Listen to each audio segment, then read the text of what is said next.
Sveiki, malonu, kad įsijungėte šį video ir šiame video trumpai papasakosiu apie tai, kokį maistą valgyti, kad sulieknėtumėte. Daugelis žmonių sako, valgyk mažiau, sportuok daugiau ir sulieknėsi. Arba klausia, kokį maistą visą laiką tą valgyti. Tai atsakymas yra paprastas. Tokį maistą, kuris turi daug mažiau kalorijų. Tai toks maistas, tokiam maistui priklausytų vaisiai, daržovės, uogos, vanduo, mineralinis, kava, arbata, liesi baltymai, kaip pavyzdžiui vištienos filė, liesa varškė, kiaušiniai, tada įvairi žuvis. Jeigu tai darytumėte, tai sulieknėtumėte labai paprastai.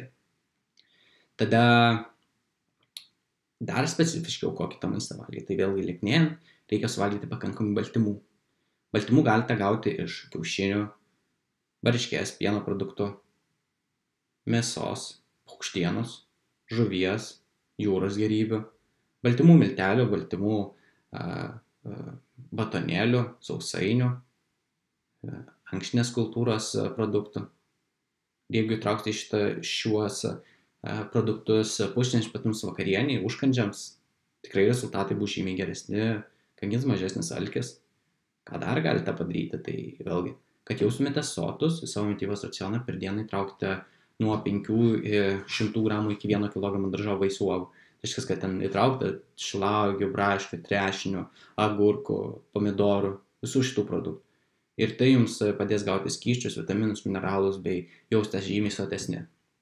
Tada dar papildomai savo valgius pagarinsite sveikais riebalais, riešutais, sėklomis, galbūt alyvuogėmis, avokadu. Ten rinksitės riebesnius kažkokius kitus produktus. Ir būtent riebalai pagerins maisto skonį, jaustis sotesni ir taip pat gerai jaustis, nes riebalai reikalingi mūsų hormonams. Ir tada dar, kaip sakoma, jau valgote ganėtinai sveikai ir tada, jeigu norite save pasilepinti, tai dar galite įtraukti vieną užkandį, kažkokį saldainį, šokoladą ar picos gabaliuką ar kažkokį jogurtą ir taip toliau. Kad tas būtų tas balansas, nereikėtų visko atsisakyti. Jeigu to nenorite daryti, tai irgi yra gerai. Tada įtraukite į savo mitybos racioną kažkokių papildomų kruopų, ryžių, makaronų, kas jums labiausiai patinka.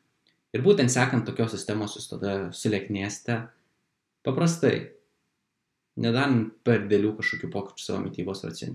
Ir būtent tokius produktus, kokius išvardinau šiame video, galite rinktis drąsiai. Valgyti, nebūtent tada sverti maistą ir tada žiūrėti, kaip keičiasi jūsų svoris.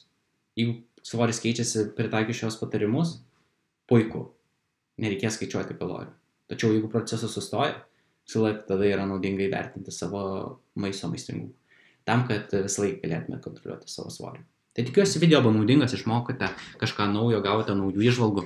Ir jeigu jums reikia papildomos pagalbos, kaip savo tikslus galite pasiekti efektyviau, drąsiai man galite parašyti asmeninę žinutę. Įsigilinsime jūsų individualią situaciją ir pagal tai nuspręsime, kokios lieknėjimo sistemos turite laikytis, kad savo išsikeltus tikslus pasiektumėte žymiai greičiau.